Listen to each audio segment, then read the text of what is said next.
Hello, and welcome to The Sleepy Owl, a cozy nook where you can gently unwind and drift into a peaceful night's rest.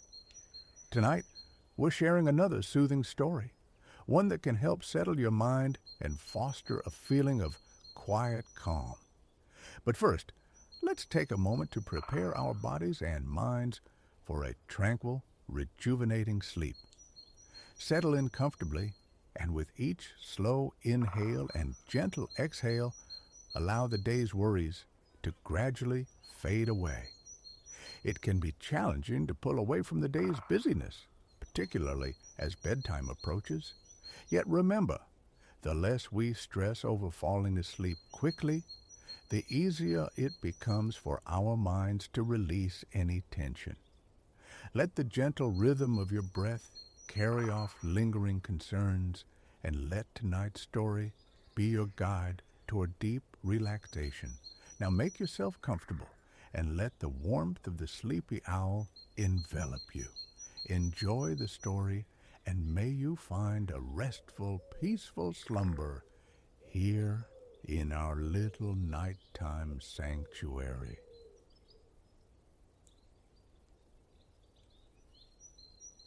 The hour was late, the air still, as you found yourself before a library of improbable antiquity, steeped in an aura palpable as mist. This was no ordinary repository of pages. This was the Chronos Archive. Let us venture within, drawn by the silent promise of the night. Before twin doors of deep, resonant mahogany, you paused, captivated by their lustrous sheen and the faint, resinous perfume of aged wood. Framing each portal, an intricate pattern coiled, a Celtic knot, instantly recognizable, its endless loops speaking of eternity. Against the dark grain, the design possessed a stark beauty. Hesitantly, a hand reached out, fingers tracing the ceaseless interlace, feeling the cool smoothness beneath your touch. Where the doors converged, a figure commanded attention, carved deeply into the timber. A woman, regal and fierce, a diadem upon her brow, her hair a tempestuous cascade. One hand gripped a spear, the other lifted in resolute defiance. She stood poised upon a magnificent chariot, drawn by two stallions captured mid-rear, their sculpted forms radiating power. As your fingertips brushed over them, a phantom whinny seemed to echo in the wood. Who was this formidable presence? What chronicles lay beyond her sentinel gaze through these time-worn gates? Impelled by curiosity, you grasped the burnished brass handle. With a soft, protesting groan, the heavy doors yielded, swinging inward. You stood upon the threshold of a breathtaking expanse, a moment suspended, taking it all in. From the polished alabaster underfoot to the dramatically recessed squares of the coffered ceiling high above, the chamber unfolded. Walls of stone were punctuated by stained glass windows, each a vibrant tableau. Daylight, though absent outside, streamed through them internally, splintering into kaleidoscopic motes that danced upon the floor. Forward you moved, footsteps silent on the smooth stone, beneath the opulent glitter of a vast chandelier dripping crystal tears. Its gentle luminescence revealed twin staircases curving gracefully upward, flanking a gleaming golden plaque. Drawn closer, you read the engraved script aloud, your voice hushed in the cavernous space. Welcome to the Chronos Archive. Only souls alight with true curiosity discover this haven. Every volume herein is a conduit to a distinct moment, a separate shore in time's ocean. Whilst visiting the past, you shall remain unseen, unheard.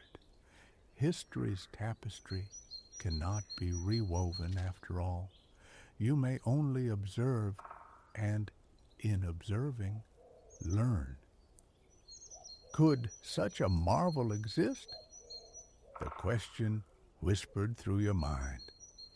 A smile touched your lips as you ascended the spiraling stairs. Gradually, the second level unfurled, endless rows of bookshelves stretching into the distance, punctuated by columns of pale marble that soared toward the vaulted ceiling. Each shelf groaned under the weight of countless books, ancient bindings exuding that familiar, intoxicating scent. Part musk, part magic. Scanning the labyrinth of knowledge, your gaze drifted rightward, snagged by a particular volume. Its cover was the deep green of ancient forests, the spine bordered by the very same Celtic knotwork that adorned the entrance doors. No title graced its sturdy spine, only a date, 60 CE. Easing it from its place, you were struck by the unexpected velvety softness of its cover, its surprising lightness in your grasp. You proceeded onward, past the towering shelves and silent columns, drawn towards a secluded alcove bathed in a soft, inviting radiance. Here, nestled directly beneath a circular skylight piercing the ceiling, lay a profusion of cushions. Some mirrored the forest green of your chosen book, glowing like unearthed emeralds in the focused beam from above. Others displayed intricate tartan patterns, vibrant lattices of azure, ivory, and crimson against a green field. Settle now amidst the cushions, sinking into their embrace, the soft woolen textures, a welcome comfort. Once settled, your attention returned to the book. With a satisfying rustle, you turned the aged pages and began to read. In the year 43 CE, the ascendant Emperor Claudius, hungry to broaden the reach of the formidable Roman Empire and solidify his own authority, cast his imperial gaze towards the long-coveted Isle of Britain, then known to them as Britannia. Peopled since the Iron Age by indigenous tribes, many believed to have journeyed from continental Europe, the island was a mosaic of cultures. Though later history would group them under the singular term Celts, profound distinctions existed between the tribes. Each possessed its own realm, its distinct tongue, its unique customs and rites. A shared characteristic, however, was their renown as ferocious combatants.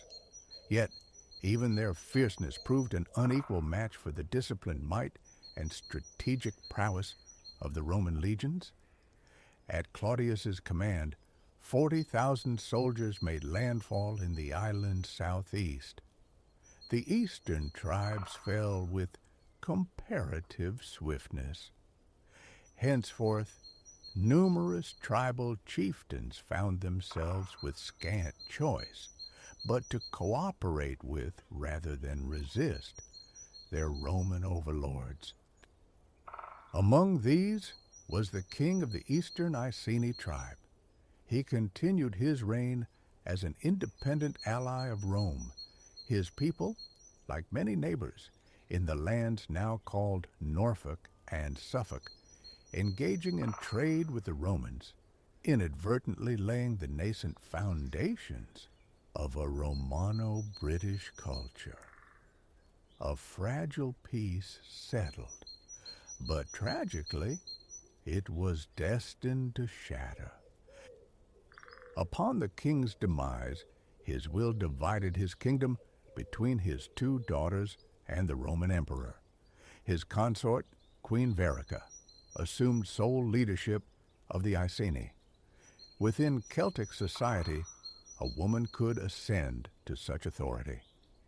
To the Roman mindset, however, female leadership was inconceivable, unworthy of recognition or respect.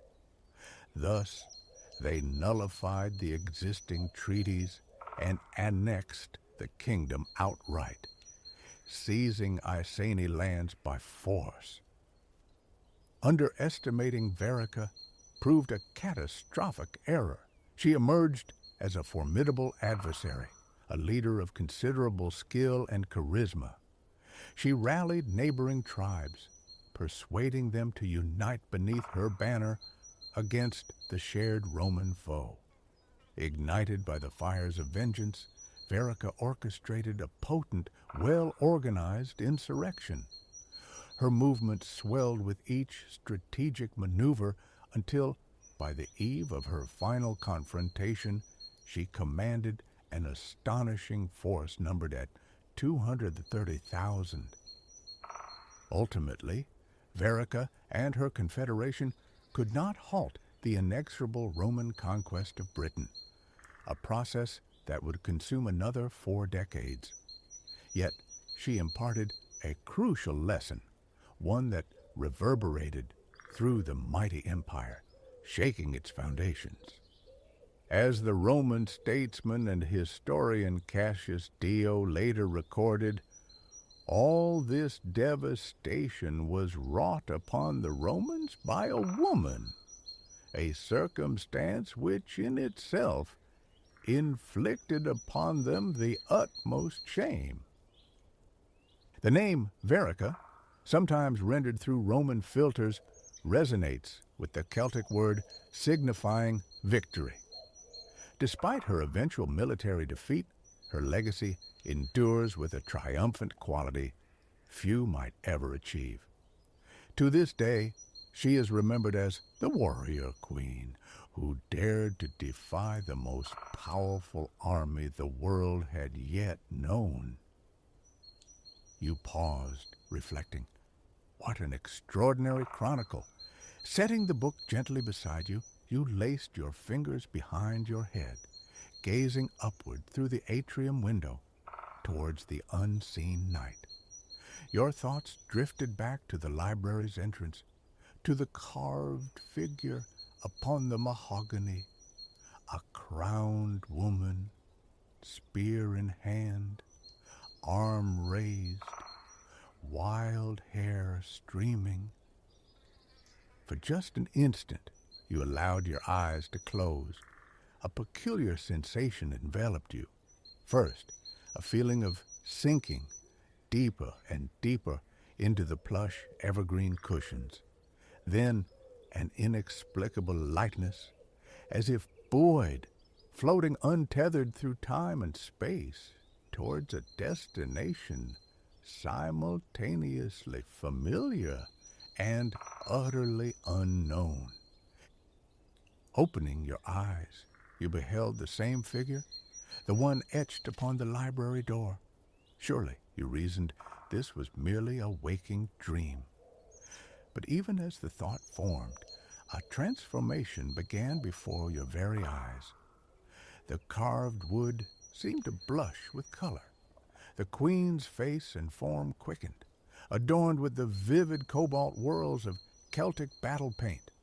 Her hair blazed a fiery crimson. Her gown became a stunning expanse of green tartan, echoing the patterned cushions left behind. The chariot beneath her feet shone gold, the horses pulling it a rich chestnut brown. You stood utterly transfixed by the emergent beauty and commanding presence of this warrior queen, by the magic unfolding.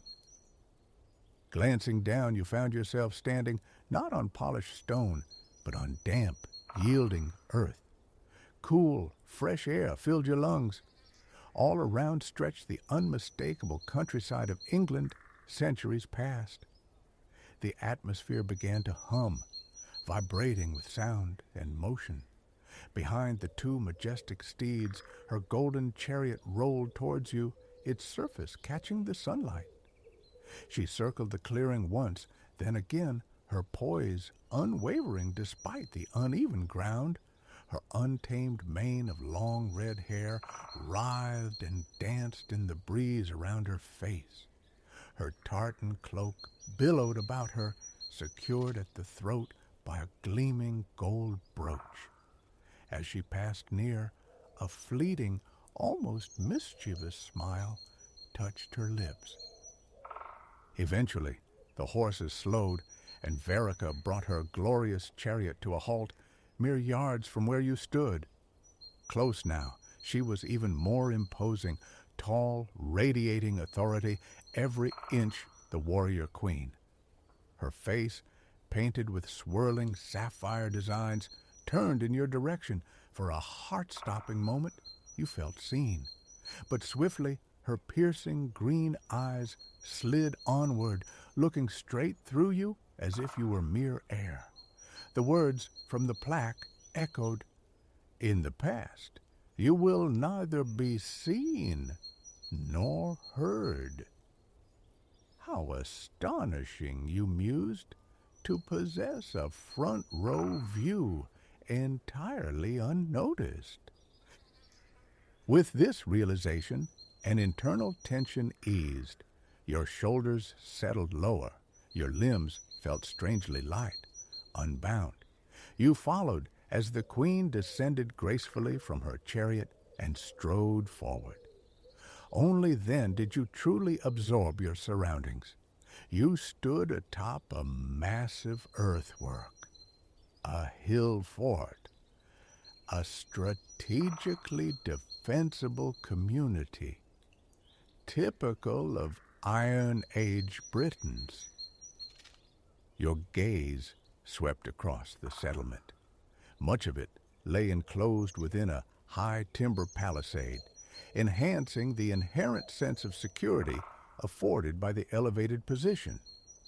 From this vantage point, you commanded a panoramic view of the vast, undulating green landscape stretching beyond the walls. Directly below the fort, cattle, sheep, goats, and pigs milled within wooden enclosures, tended by watchful men and women. A large cultivated field lay nearby, where numerous figures toiled. Men guided wooden plows through the heavy soil, pulled by immense, deliberate oxen, scoring straight furrows in their wake. Further off, a thin ribbon of blue shimmered near the horizon. You had to be on Britannia's eastern coast, the Iceni heartland. That water, then, was the English Channel, the Oceanus Britannicus, or perhaps the Narrow Sea, as the Romans termed it. Even at this distance, the sight of its rhythmic, tranquil waves felt like a familiar greeting. A clean, salty tang hung faintly on the breeze. For a moment, you were lost in the scene, absorbing every detail. Presently, your focus shifted to the life stirring within the hill fort's embrace. Here, the air thrummed with the sounds of diligent activity, punctuated by bursts of conversation.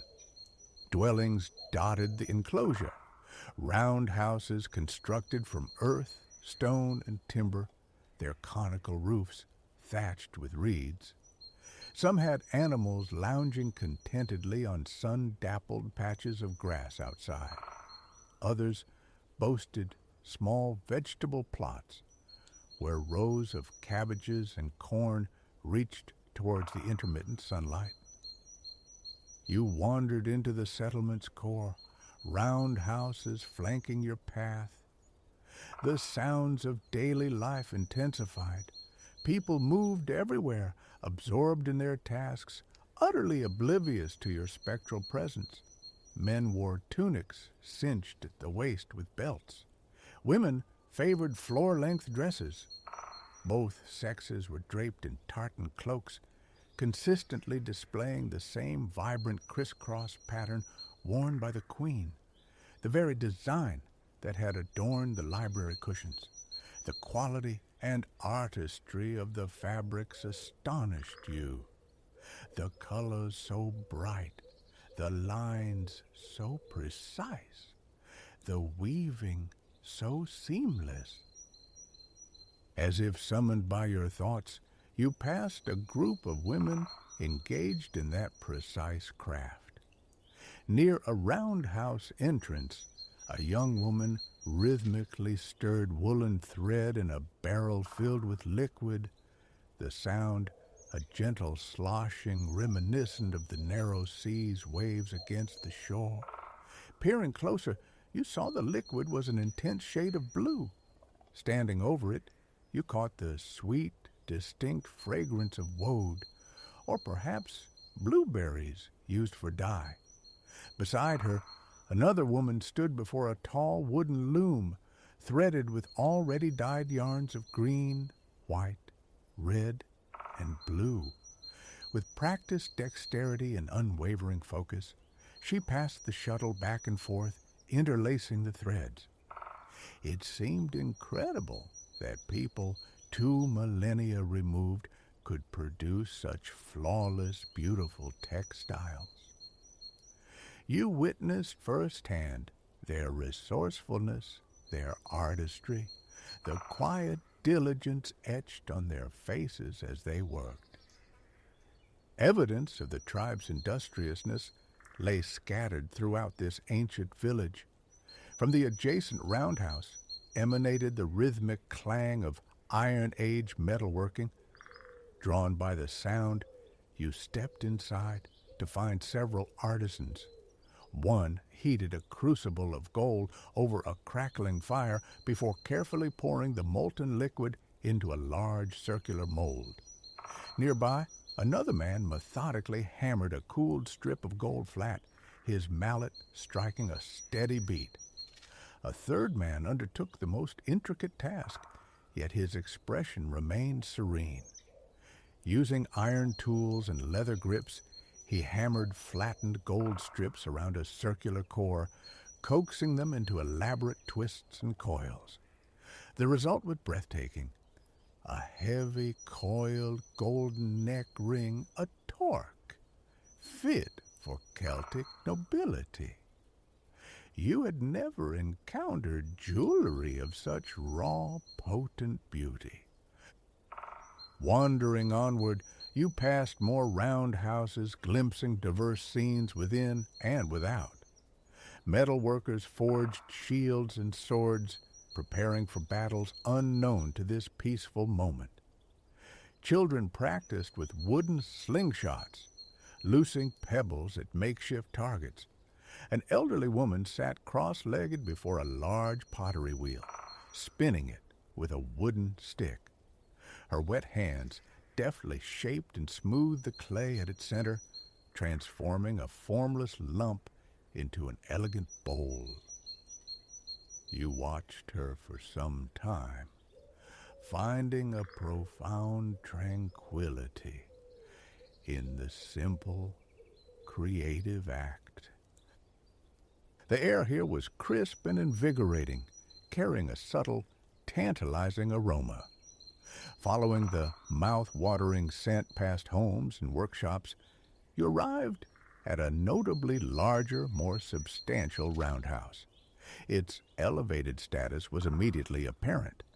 This was the dwelling of the Celtic queen herself.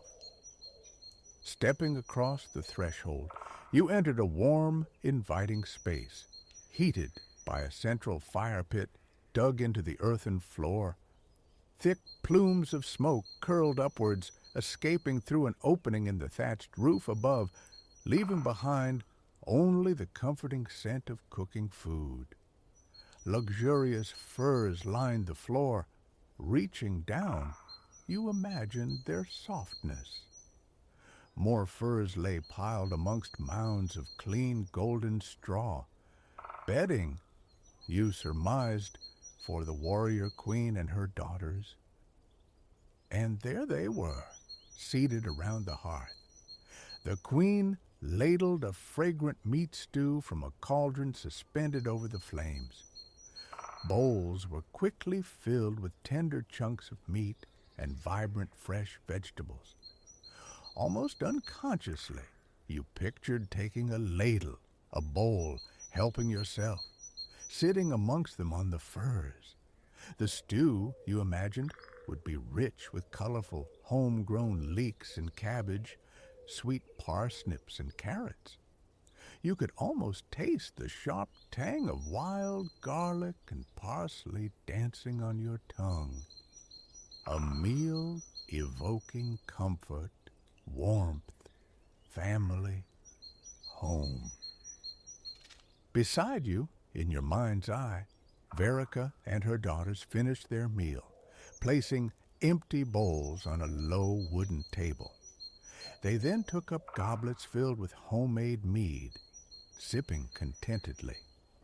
The air held the sweet perfume of honey. The women conversed easily, sharing anecdotes from their day, their faces illuminated by the flickering firelight. Verica wore a magnificent golden torque, even more elaborate than the one you'd seen being crafted. Multiple bands were intricately braided around its heavy, ornate base, the terminals decorated with complex Celtic knots.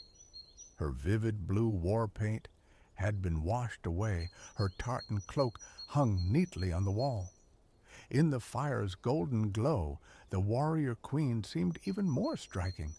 Her hair was a riot of fiery red curls, her keen eyes sparkled like polished emeralds.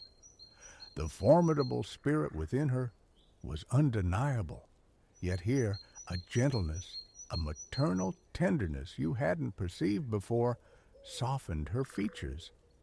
She was unquestionably the warrior queen, but in the sanctuary of her home, she was also a devoted mother. The girls chattered about their activities within the fort, while Verica recounted tales from her journeys further afield. Her eyes shone with the telling, reflecting the firelight glinting off the swords and shields propped against the roundhouse walls. Her words seemed to lift the very atmosphere.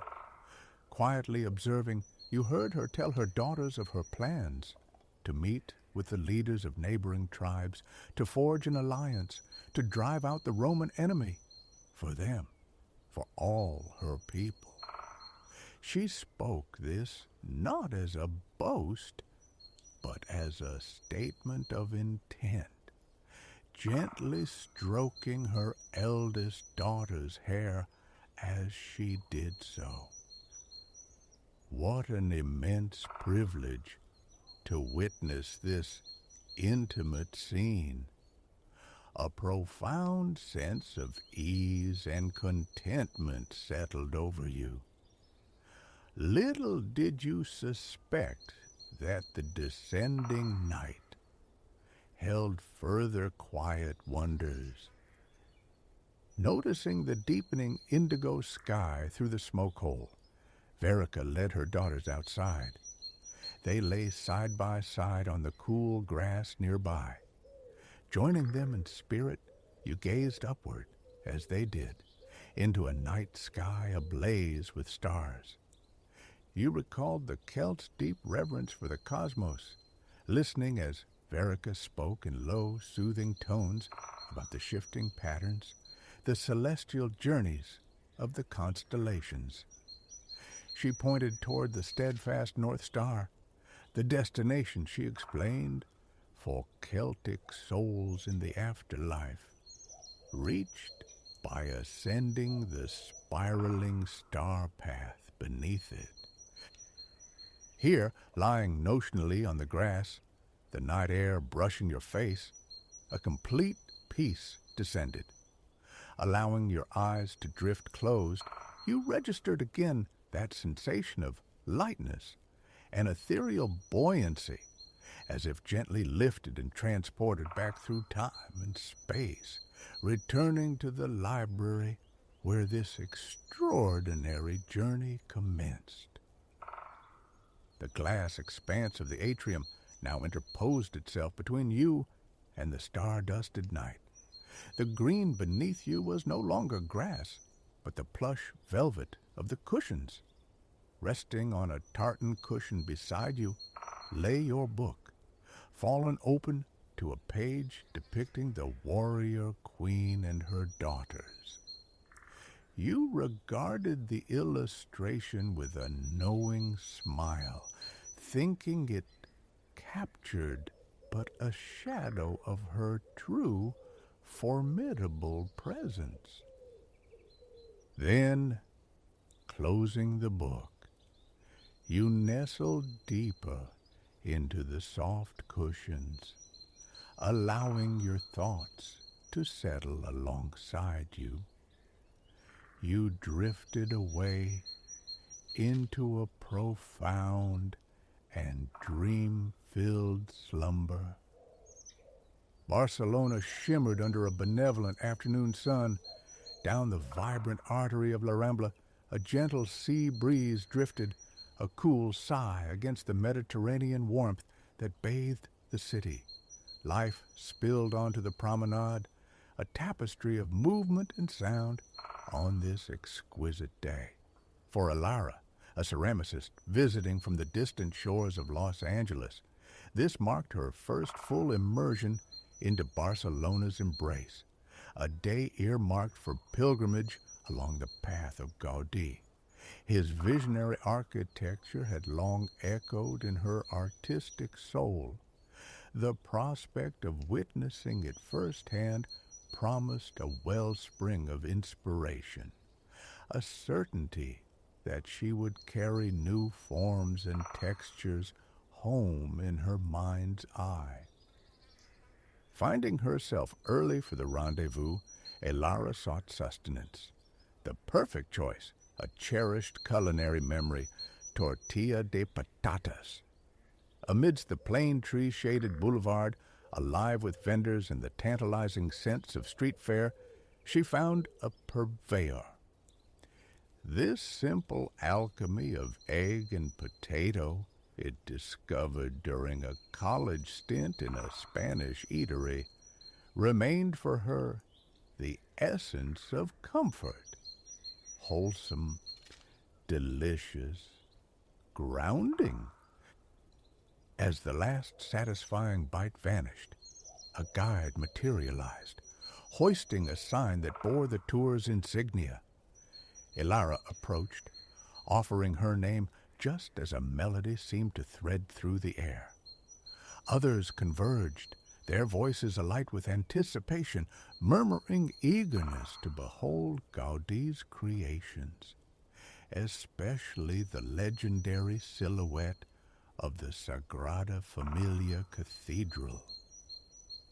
The guide beckoned them into a loose circle, her voice initiating the journey before their feet even moved. She sketched Gaudí's beginnings.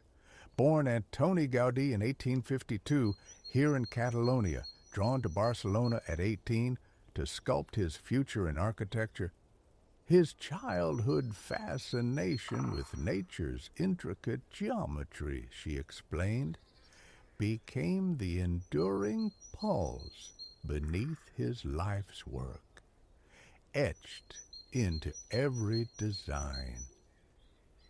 A figure perceived as solitary, even eccentric, Gaudí possessed an ingenious spatial intuition. The guide elaborated. Craftsmanship was not merely adornment, but the very sinew of his architecture. Ceramics, stained glass, wrought iron, carpentry, the intricate dance of ceramic mosaics, all woven into his structures with breathtaking originality. Nature, faith, and geometry formed his trinity of influence. He rose as a luminary of modernisme, Catalan modernism, in the twilight of the 19th century. Yet his relentless innovation shattered the confines of any single style, constantly probing the frontiers of the possible. Obsessed by his calling, Gaudí labored intensely until his final days. Now, his name resonates globally, his genius acclaimed. 7 of his works stand as World Heritage Sites, magnets drawing admirers from every corner of the earth. A brief pause for queries hung in the air before they ambled onward down the wide pedestrian expanse.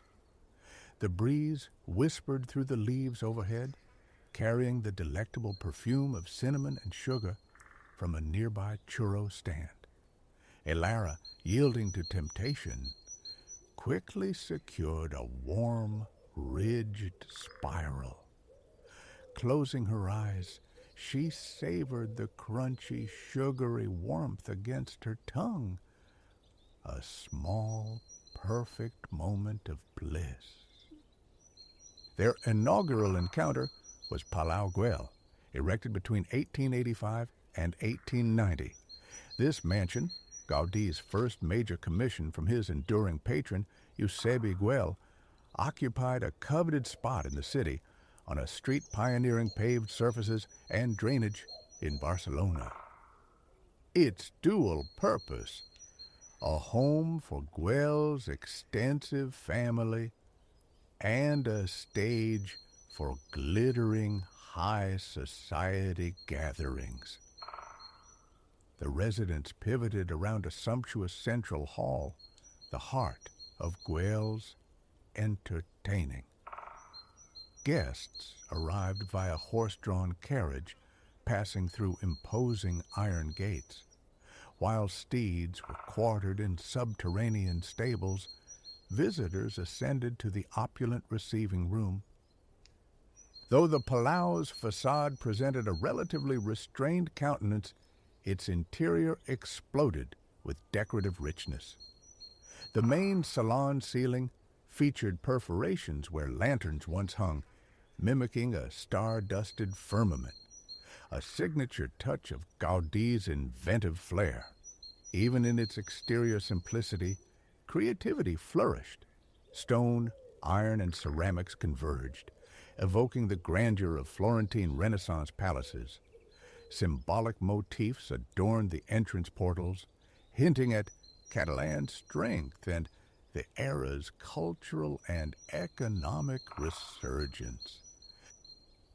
Palau Güell, while marking Gaudí's nascent phase, contained seeds of concepts he would cultivate throughout his career. The masterful, inventive manipulation of space, an approach wedding aesthetics to function, and the unmistakable integration of organic motifs drawn directly from nature's lexicon. Moving away from the Palau, Elara felt the sun's warmth kissing her skin, the solid ground beneath her feet, anchoring her presence. Gratitude washed over her to be here finally in Barcelona, tracing the steps of an artistic titan. Next, the tour arrived at Casa Batlló, a transformative project Gaudí undertook between 1904 and 1906. Granted complete artistic liberty by the owner, Mr. Batlló, Gaudí didn't just renovate, he reimagined, sculpting the facade and turning the interior into a veritable masterpiece. Locals dubbed it Casa dels Ossos, the House of Bones, for its structure evoked an organic, skeletal elegance. Gaudí's nature-inspired aesthetic grew ever more sophisticated. Tree trunks, bone structures, the language of the natural world adapted into functional forms became his enduring muse. Straight lines were scarce in Casa Batlló. Curves held sway. Vast swathes of the facade shimmered with trincadilles, colorful mosaics crafted from fractured ceramic tiles. The roof, a cascade of iridescent tiles, rippled like the scaled spine of some mythical beast, a dragon or dinosaur perhaps, lending the building a whimsical fairy tale aura. It seemed poised to stir, to launch itself into the sky. Speculation linked symbols throughout the house to the legend of Saint George slaying the dragon. Saint George, patron saint of Catalonia, representing the triumph of the underdog. The ground floor continued the surreal, flowing narrative with its irregular oval windows and undulating stone, creating a sense of expansive, fluid space. Yet, beneath the organic curves lay profound functionality and innovation. Gaudí, it was said, pioneered techniques that wouldn't see mainstream adoption for another century. His work defied easy categorization. Art Nouveau, Gothic Revival, Modernism. Labels slid off his singular genius. He demonstrated a profound grasp of structure and form, revitalizing older styles with novel techniques and aesthetics. His designs were efficient, dynamic, wildly imaginative, visually captivating, yet tethered to no single doctrine.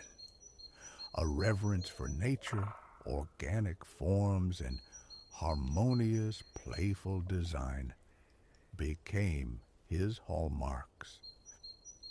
Emerging from Casa Batlló, Elara felt effervescent with inspiration, struck silent by its unique beauty. To read about it, to see photographs was one thing. To stand before it, to walk within its embrace, was an entirely different dimension of experience. It felt like exploring an enchanted gingerbread house conceived by a master craftsman, playful, eccentric, yet a monument to functional ingenuity. She lingered, gazing back, attempting to imprint its every detail onto her memory. A light breeze stirred, teasing strands of her short hair across her face. With a small skip, she hurried to rejoin the group as they progressed up the avenue. Their path led next to Casa Milà, an apartment building constructed between 1906 and 1912, known colloquially as La Pedrera, the stone quarry. Its defining feature, a revolutionary self-supporting stone facade. This innovation permitted larger windows, flooding interiors with natural light, and offered unprecedented flexibility in arranging the living spaces. Its futuristic appearance startled contemporaries. In the early 1900s, the Passeig de Gràcia was Barcelona's grand stage, lined with iconic, exclusive edifices. Wealthy denizens commissioned the era's most celebrated architects, each vying to create a statement piece, a testament to their status. True to form, Gaudí crowned Casa Milà with a prominent curving terrace and a rooftop populated by sculpted chimneys, fantastical sentinels. Some resembled chiseled blocks, others evoked honeycombs or arabesque forms. While serving essential architectural roles, these were veritable sculptures clad in fragments of marble, lava, and ceramic, materials Gaudí purposefully recycled. His meticulous attention to detail, the seamless fusion of function and fine art, was brilliantly evident. Casa Milà was conceived as a symphony of curves, inside and out. It comprised two distinct buildings, structured around two courtyards that illuminated 9 stories. The layout resembled an asymmetrical figure 8, each courtyard unique in size and shape, another testament to Gaudí's ceaseless evolution of his own design language. From La Pedrera's terrace, the spires of their final destination pierced the skyline, the Sagrada Familia. A palpable current of excitement surged through the group. Elara had glimpsed those distinctive towers etching the horizon since her arrival, but the prospect of seeing Gaudi's magnum opus up close sent a thrill through her. The walk to the cathedral was longer, allowing the guide time to weave the narrative of its creation as they moved. Construction commenced in 1882, she explained. A year later, the original architect stepped down, and Gaudí assumed control, radically transforming the initial plans with his signature blend of Gothic influence and curvilinear Art Nouveau forms. Though he would devote the remainder of his life to this monumental undertaking, upon his death in 1926, less than a quarter of the project stood complete.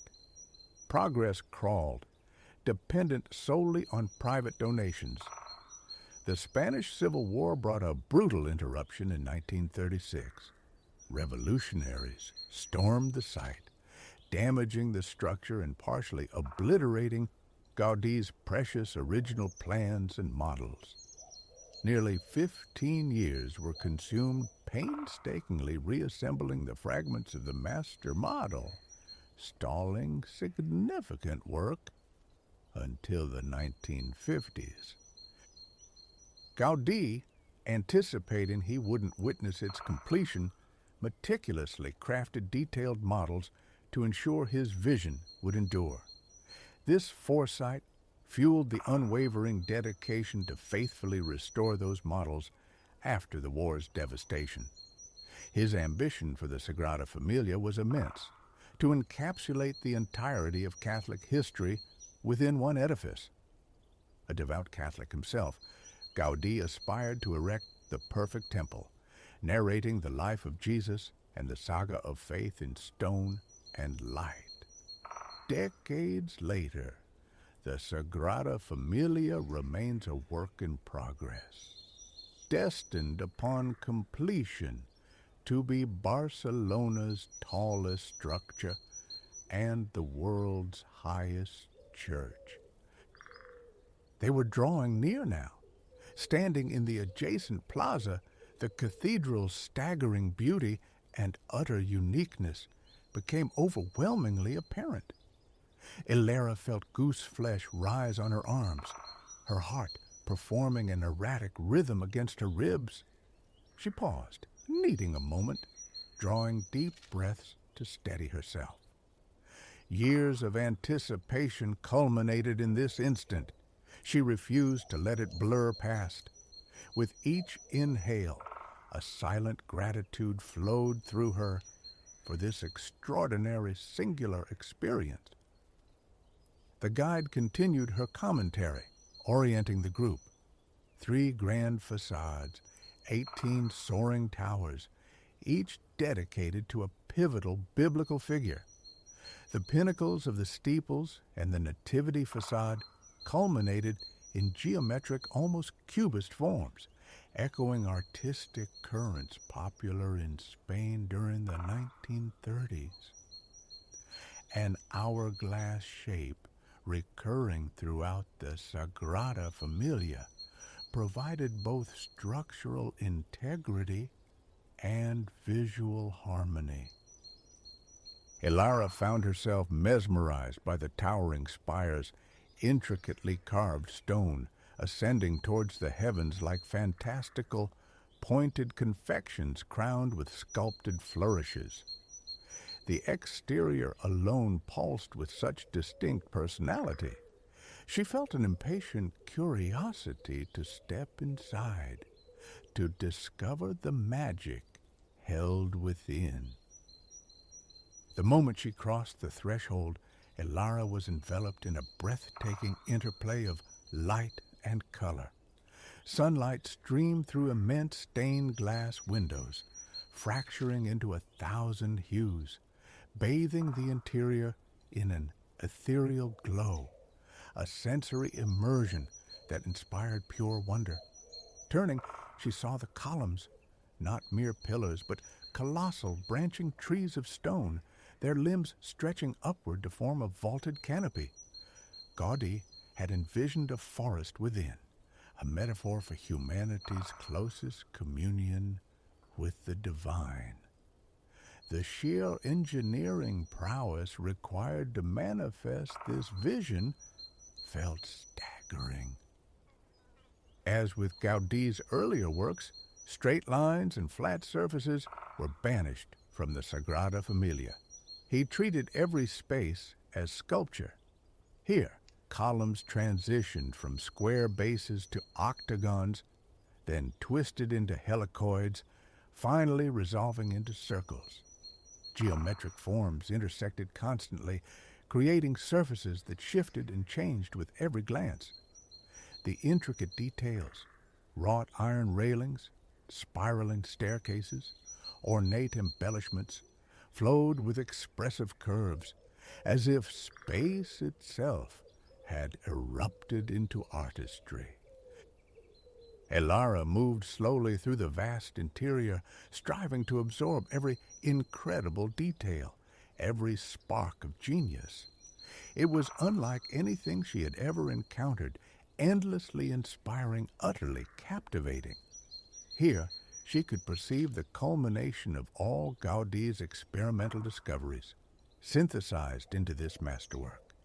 The structure felt profoundly sound, harmonious, aesthetically transcendent. An immense dedication to detail and craftsmanship radiated from every surface.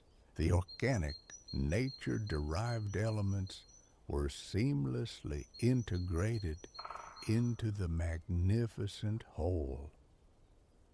His unwavering commitment resonated deeply. She recalled the stories of his struggles, finding funds, persevering through civil war, vandalism, economic hardship, personal trials. For the final 43 years of his life, Gaudí remained utterly consumed by the design and construction of the Sagrada Familia. Today, the cathedral stands not just as an emblem of Barcelona, but as a global icon, visited and revered by millions.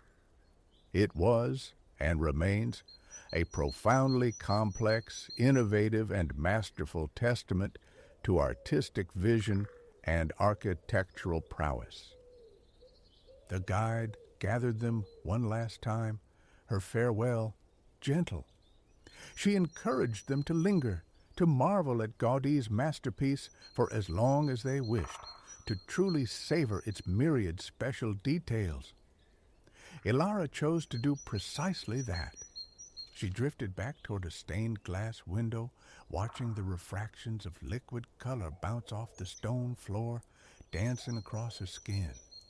She wanted to let this feeling sink deeper, become part of her. Closing her eyes, she drew slow, full breaths, feeling the sun's warmth through the colored glass, anchoring herself fully in the present moment. Quietly, Elara offered thanks for this luminous day, wishing she could halt time, could remain suspended forever in this mesmerizing sanctuary of light and stone.